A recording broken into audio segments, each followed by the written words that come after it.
Brad Voorhees was just with us back in October. He taught the class Sustaining and Developing a Business, did a great job. Students loved him, had good information to share, good practical, real-life stories to share. So we had a great time hanging out in India recently. Brad is one of these serial entrepreneur guys. That means you like Cheerios, right? Right? He has started and sold a bunch of businesses. You may have heard of Dinner's Ready. Bought and sold that a number of years ago. With Ignite Local, he just described what he does. So Brad has a good sense for business. So I thought, wow, I'd love to have him come and speak this morning. So Brad, I'll turn it over to you and let you take it from here. What I had hoped to do is have you, or ask you guys, to be the speaker today and me be the listener. So I'll kind of flesh that out for you a little bit, but I'd like to spend just a couple of minutes to actually read through a couple of paragraphs so that I can make sure to hit all the points that I wanted to. And then I'd like to take a few minutes and tell you about my own business journey, and then bring up a couple of questions that I've struggled with, and maybe some of you have as well, and see if I can learn from you, because I'm not the fount of all wisdom by a long stretch. So, I wanted to say that I may be no more an accomplished business leader than anyone in the room, and probably less so than many of you. So I'm here to learn from you. I struggle with how much power and credit is safe for a leader to give away in an organization. And I'll flesh that out a little bit more. How vulnerable and transparent should a leader be in an organization?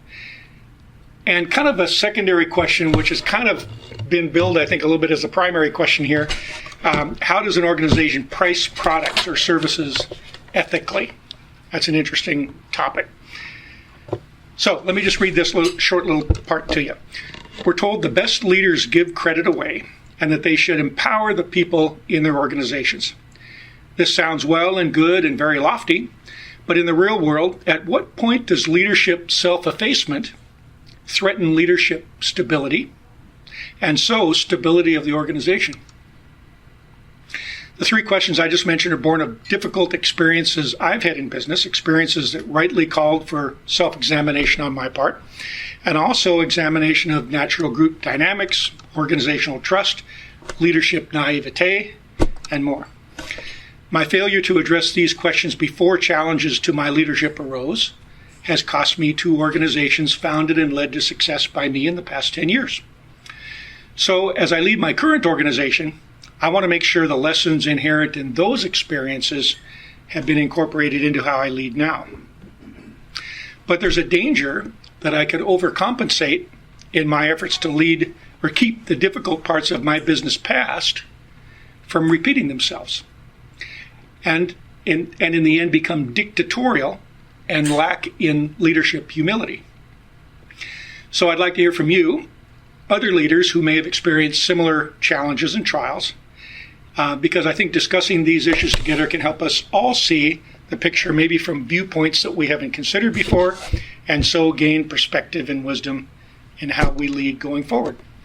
So, my business journey is that I was in financial services for a long time with Dean Witter and then Piper Jaffray, and did very well for a long time, very well through the 90s, and left that industry in 2000 when the markets were so highly priced, and it looked like a good time to suggest to all my clients to run away, and I ran away too.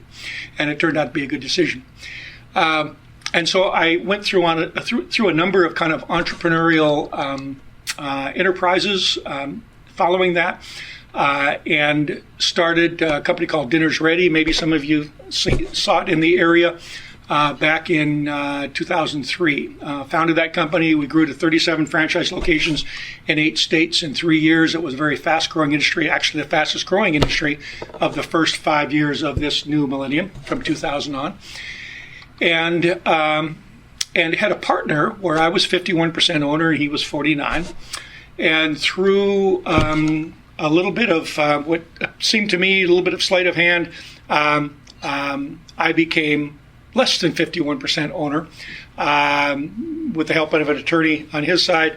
And even though we were growing very well and doing very well, I was put on the side and decided to take a buyout. So we executed a buyout agreement that I never got a dime of.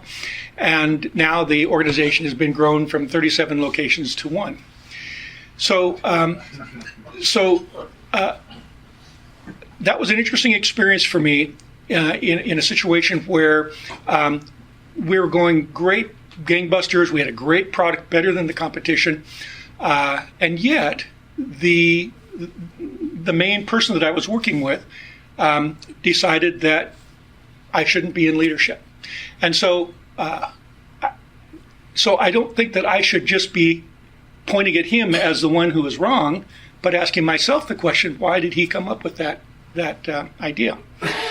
So moving from there, one thing that I learned in that business is that a business needs to be found online by people looking for the products and services that business sells. Pretty early at that time, internet search, right about the time that Google AdWords started. And so I saw the next big wave. John mentioned I'm kind of a serial entrepreneur. I guess I've become one. The dinner's ready kind of business was a big wave at that time, but a fairly short-lived wave. The industry that I'm in now, which is helping small businesses to get found online, doing web presence and internet advertising, seems to me to be a longer-legged wave, if you will, and it's a very fast-growing one. So what I want to do is become a really, really high-quality provider of that service, and do it much less expensively than the rest of than the big companies out there, who too often provide very little and charge a lot. So I started a company called Morbus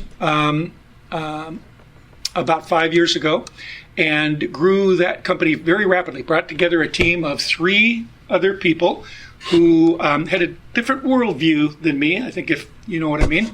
But I thought, we're not unequally yoked because we all have the same goal of providing good service to our clients.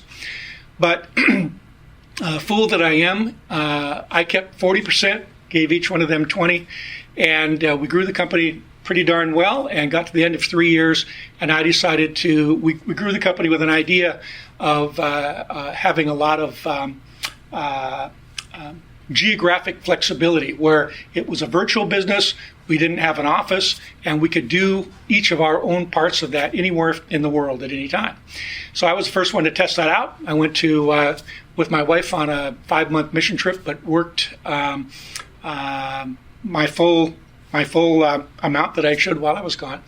And when I returned from Thailand with my wife, I discovered that these 3 gentlemen, with their 60%, combined their vote to vote me out, even though I invited each one of them aboard and really designed the whole company. So so finally we were able to figure out a buyout, which was maybe half or third of what I should have gotten. Should have had a buyout clause in our bylaws in the first place, but the bylaws were ignored anyway. So when that happened to me twice, I really had to ask myself, are there some issues with me here that nobody wants to keep me around? So gave that a lot of thought, and still struggle with that, because I think the biggest way that I have erred, and this is my own opinion, could be that opinions would be different on the other side, but both of those companies did very well under my leadership at the time, and it seemed to me that my biggest sin was to give away too much power, give away too much credit, and weaken my own position in the organization. Now, I've read in some great business books that I'm sure many of you have read as well, that a good leader gives credit away, and that even though maybe something that I did was, totally to my credit, I can say, well, like Russell Wilson, these guys did it. These guys did it. And that's wonderful. And I've really thought about Russell Wilson too, because I guess if in your leadership it is so obvious that that what you're doing is adding value, that you can give credit away and not weaken your own position. So what I thought I'd do here, with your permission, is to make myself the audience and ask whether in this room has anybody struggled with, as a business leader, how much power and or credit to kind of give away. How much organizational or leadership self-effacement do we practice before we get ourselves into trouble? Anybody have any input? I know we have a couple of coaches here. And a recent ex-business owner. I don't have input. I have a question. Yes. Well, along that line, my son-in-law is starting a company over in Spokane, partnership with another guy who's got a little more experience, and the other guy also has another company, and they're off to a good start. But the question is legality. Is that because all of us have a selfish nature? Do you have to put, is it best to put in a contract all the legal possibilities of one of us slipping so that we are covered and there's an understanding that the kind of thing that you experience can't be done? Or is that unrealistic? Or, you would hope the best, but, Yeah, prepare for the worst. Yeah. And that's a question. What's your experience on that? Well, my experience is very definitely have it in writing. And what I've come to believe is that contracts protect friendships. And so if people, I think sometimes without a lot of experience in this area, feel like, well, if we put down all of these terrible things that could happen, it's like, I don't trust you and we're planning for failure. But I don't think that's the case. I think they protect friendships because just like a marriage, there's going to be fights and sometimes there's going to be threats of divorce, and it's very good to have a contract in place. Boy, I would include anything you can think of, and maybe ask an attorney to help. Well, even my dad, when I would get a loan in college for something, he wanted it in contract form, so we knew exactly what we were discussing. So, do you feel, in looking back, that there wasn't an adequate contract, or? Yes, I do. That's part of the problem. Do you feel the issue was more that than you're giving power away, or is it a balance between those two? That's a great question. That's exactly what I'd hoped to get out of this room. That's a really good question. I'm going to have to ponder that. Thank you. Anybody have a solution to that? Well, and let me just say before, once in a while you meet someone, you have a meeting, you do something, and you come out with a little pearl or two or three of wisdom. That's a pearl. Thank you. It's just a question. So. But it's a pearl as well, and it's one that I should consider. Thank you. And maybe there's no, maybe it depends totally on the situation. So maybe you can, what you're saying is, maybe you can be self-effacing and give credit away as long as you have the legal power. And everybody knows. How do you feel about that? What is your sense? Well, we had bylaws that we all signed in the case of the more recent company that didn't allow for them to do what they did, but they did it anyway. And so what was the issue there? Why didn't that work? Because I didn't have the legal wherewithal to fight. Financially? Yes. So that can be a big issue there. Yes, it's a nice can. idea, but the cost of doing it. Yes. I'm involved with a person who's starting up a company and she's trying to get a product developed. Spent $16,000. The guy did not come through legally on paper. He has violated the contract, but for her to go after that would cost such a fee. And so is that a catch-22 right there where... Well, that's a good point, because in the case of the first company, Dinner's Ready, we also had a contract in place, and there were some what I see as shenanigans in how this happened that allowed my partner to put in place a board that managed to grow the company from 37 locations to one, and it would have cost. I went to get counsel, and the attorney that I talked with said, when there is when there's question about things, the law goes to intent. And the intent of how we had set the company up was really clear, that I would have final say. However, he said, you've got 37 franchisees, many of who have invested their life savings. And if you're going to play a game of chicken with this other guy, it's going to cost you maybe each about $500,000 to prosecute. I believe you will win, but will you destroy the company, and will you destroy all these people who have gotten on the bus with you? And I'm the one who was responsible for bringing in those franchisees. So I had to answer the question, am I willing to play chicken with lots of other people on the bus? I wasn't. So we did a buyout. He took leadership of the company, which he wasn't. He wasn't the kind of person that was able to do that. I told him at the time, and the results are there for everyone to see.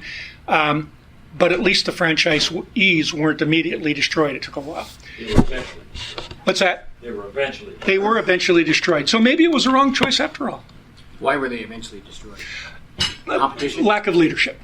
Yeah, the market was changing rapidly. Some key things needed to be changed. He didn't do it, and that's my opinion. Yeah. Well, I'm sure he has a different one. Sorry to keep talking. No, it's great. It's great. Fascinating to me. Yeah. Jay. Oh no, I was just going to. Thinking of corporate setup. Same sort of struggle happens there. You start off in corporate life, having an amount of technical expertise. You get promoted. You become a manager. You discover that you cannot continue to do the things you were doing. You need to delegate. You need to start. So that whole system of empowerment, of promoting younger people comes up. But the same kind of scenario can develop, and I guess it's always been an interesting situation, giving away power, delegating, control. And the fascinating example for me has always been Mahatma Gandhi, who was this very self-effacing leader. But led, at that time, 500 million people to freedom from British colonial rule. Mm-hmm. But yet was always in the background. How did he do it? How did Ho Chi Minh, who looked like nothing on earth, how did he lead that resistance? So what keys does one control in what situations? Mm-hmm. And I guess I've discovered that one of the keys is invariably going to be money. So he who controls the purse string, right? What's that saying? He who... It's the golden rule. It's He the who has the gold rules. Says the man with the money. So I don't know if that makes resonates with anybody else. That and I watched my wife struggling. The same question as her business is growing and developing. How does she groom younger people without giving away the secrets of the business? So I don't have the answers. I have an opinion about that we could talk about later. Anyone else? Well, I don't know that that I struggled with the same thing where you try to empower your employees or whatever, and especially in rapidly growing businesses. But what I've recently discovered, and it's taken me all these years to kind of get that, is I can empower them without disempowering myself. I don't have to give away. Because I did it. Look, I did this. We don't need to make a big deal or a little deal out of it, but I'm not going to say, well, Matt did this great job when I did it. I can find out something Matt did do, an idea or something that he initiated or something like that, and highlight him for his activities.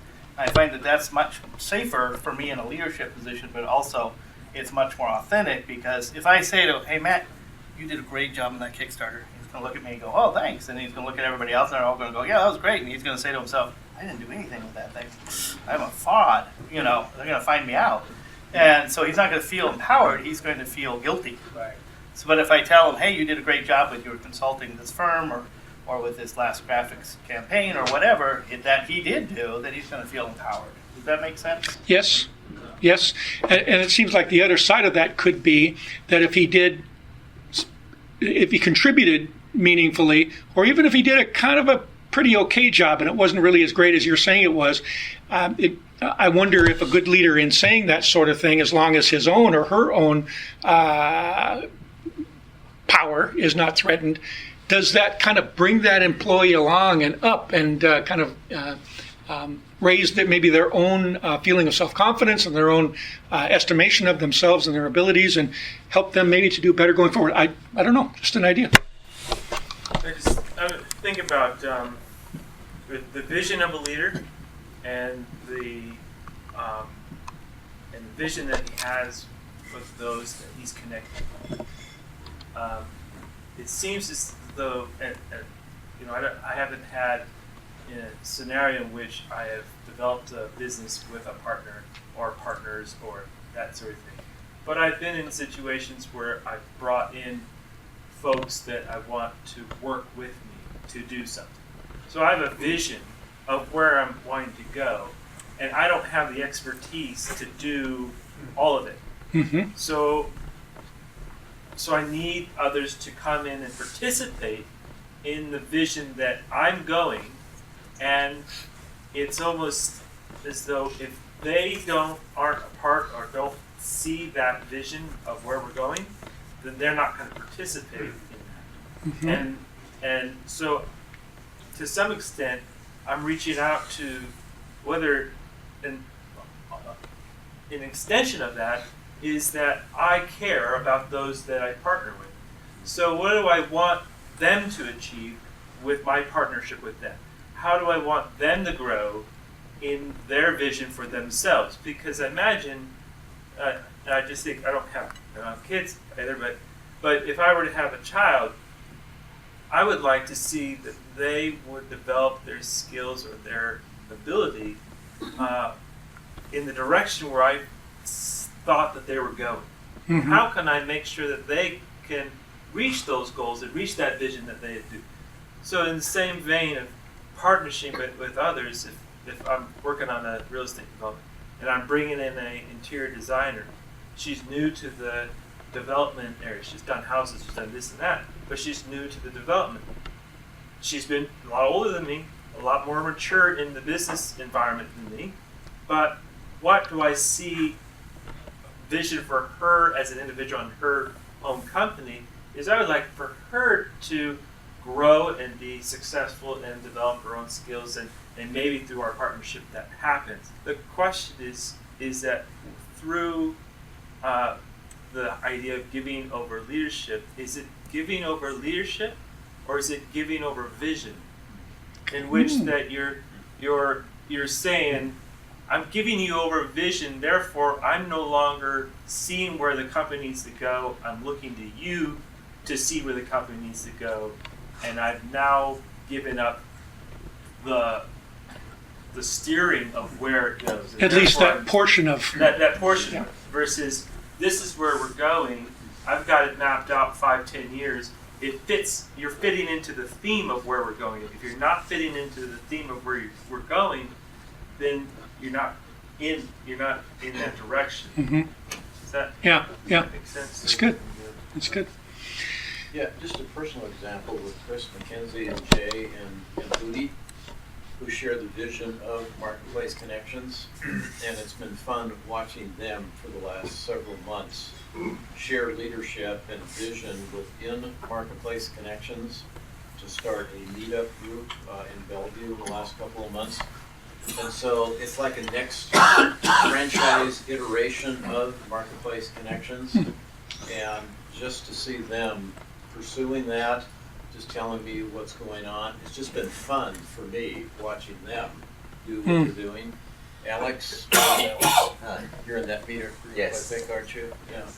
So it's been fun, and I'm not sure I call it giving away power to them. It was really their idea, and to see them pursuing it on their own initiative and keeping the for me, it's just really been fun to watch. And I don't have to show up at all the meetings either, because I trust these guys. They're friends, and they're moving the ball forward in some ways that we haven't done before. That's been fun to watch. Yeah, thanks. Let me tie this this little part of what we're talking about up here and pose one other question. John, how much more time do we have? You have until 8:20. You've got about 10 minutes or so. Okay, so in considering your pearl, Gary, I guess actually, that's the tack that I have taken contractually. So with the company that I have now, I own by far and away the majority of the shares. We have a deep and tight agreement between us and bylaws. And so I think probably maybe I really need to give that some thought. Maybe that was my biggest error, is to give credit. No, I don't think my error was giving credit away and giving some of the leadership away in certain areas. I think it was just being naive and not protecting myself against what could be, in my opinion, like selfish interests getting away on the side of my partners. So interesting. Well, Yeah. And I just talked to my son last night, and he made it clear to his new partner, that we keep communication. If I got a problem, if I got any question, I'm going to bring it to you. Everything's up front on the table at all times. Mm-hmm. And so as you look at those two companies, did you sense some uncomfortableness along the line that maybe you could have had got it on the table talk with these people or not? Or No. Is it a communication issue or not? Yeah. No. Yeah. It seemed to me in both cases that, wow, interesting question, but no. All right, so with the last few minutes we have, kind of a secondary question here, and I guess this all kind of boils down to what is right? How do we conduct ourselves rightly? Because there's different definitions of what is right. It kind of depends on your background and your set of beliefs. So here's an interesting question where we could talk a little bit about that. How does an organization price products or services ethically? So I'm in a business now where most small business owners still kind of are fairly clueless about what it is that we do, how the internet works, how they can get their business found better than other people online. And there's this industry is a little bit Wild West, although getting a little bit less so. But there's lots of folks in our industry who are either out and out charlatans, or they know what they're doing, but they charge way too much, kind of like the pricing of the early part of the industry. Or there's folks out there that mean well, they're not charlatans, but they don't really know what they're doing. So there's a lot of this out there. And then there are a few companies that really know what they're doing, really have their customers' best interest in mind. And part of that best interest is pricing. So here's a question that I've struggled with. Our Econ 101 professors would tell us that there is this thing called price elasticity, and that we should charge a price that is as high as the market will bear. Caveat emptor, let the buyer beware, and that is an honest and forthright thing to do. And I'm not saying it's not, but what I struggle with is in our company, because of my set of world views and beliefs, I want to practice business by the golden rule. And so the golden rule, of course, would tell me that I should treat other people the way that I want them to treat me, or that I would hope that they would treat me. And so I guess my litmus test, as I was sharing at this table, is if I were to tell my client or customer, if I were to become completely transparent and saying, here's what we're charging, here's what our expenses are, here's the net income that we're going to end up with. If I was completely transparent, would my client feel that they were getting a fair deal, or would they feel like they're being gouged? And so for me, what I try to do is look at what I'm doing and what I'm charging from their eyes and ask myself the question, if I were in their place and I was completely transparent, would I feel good about how we're doing things together? But that's very different than Econ 101 and charging whatever you can get for your product or service. Because perhaps our product or service is better, I think it is better, than well, anybody else out there as far as I know.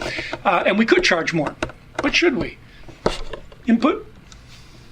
Well, I think we had the discussion here. Company I was with prior to this, we charged what we felt was fair. But fair is different definitions. Fair means we want to be around 10 years from now to serve our customers. We don't want to be out of business because our price was so low that we couldn't survive. We want to serve our customer, and we want to take care of him when he's got a need. So we settled on the position that we had the best quality in the industry. We were going to charge a premium price, but we were also going to back that up with other things other than just product and price. One of the things we did was we had a no questions asked return policy. You got a problem with it, send it back. We'll either refund your money or send you a new product. In fact, we'll send you a new product today, and we'll trust you to send it back. And if you don't, if we have enough of those issues with you, then we'll talk about it. We became a presence in the industry. We decided to be a resource in the industry. So everybody that was out there in these labs, our biggest customers were sleep labs. They could do these sleep studies. They knew that they could call our tech support department if they had a problem with anything in their lab. We had enough experience to help them with that. Didn't have to be our product. Could be pretty much anything in the lab. We'd help them with it. We'd help them get it fixed. And then the third thing was somewhat geographic. I mean, we had customers on the East Coast at 7:30 in the evening. They would find they had a problem with one of their sensors. They needed a replacement. Our major competitor was on the East Coast. Been closed for 2 hours. We were still open, and we'd get them a product the next morning. So, we pushed that, and we ended up with 70% of the market. We had 95% penetration. Those are numbers that people just, how did you do this? Well, we decided we wanted to take care of our customers however it was, and it really paid off for us. The company was very profitable. We did a good job in managing our costs, keeping our costs down. That was a big part of why we were profitable. But basically, you're saying that your focus was the customer. Focus was customer. Price was secondary. Focus was the customer, and that message came across to them, and they were willing to pay a little bit more. I mean, our competitor. Funny story. Our VP of Sales and Marketing left our company. Part of it was disagreement over pricing. He never saw a discount that he didn't just love, so he was always out discounting the product. And he went to work for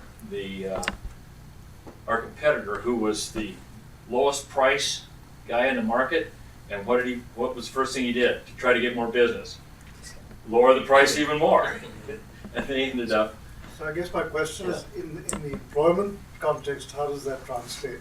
If somebody's negotiating a job position and negotiating a salary, how would somebody position themselves with that kind of focus? So as a business, it was customer focused.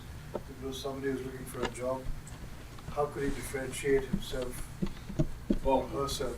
One of the things that we found was you got to take care of your employees almost as much, maybe even more than your customer, because if you take care of them, then they'll take care of the customers. It's this whole corporate culture thing, and if you get that infused throughout the company, people understand, I want to take care of this guy out there because I work with him, I know him, I see him at least once a year, and I know the company has my back because this is our goal, to take care of that guy. So this is the upfront stage, negotiating a job with you. And you're trying to get the best deal? I'm trying to get the best deal from you. How can I say that I'm customer focused? That would make you give me that extra bit that's in your budget. And well, what I would probably do is we tended to pay. We didn't pay the top dollar, but we didn't pay. We're someplace between the midpoint and the top dollar because we wanted to attract good quality people. But most of the people that we brought in, we already knew. Right. And they had a proven track record.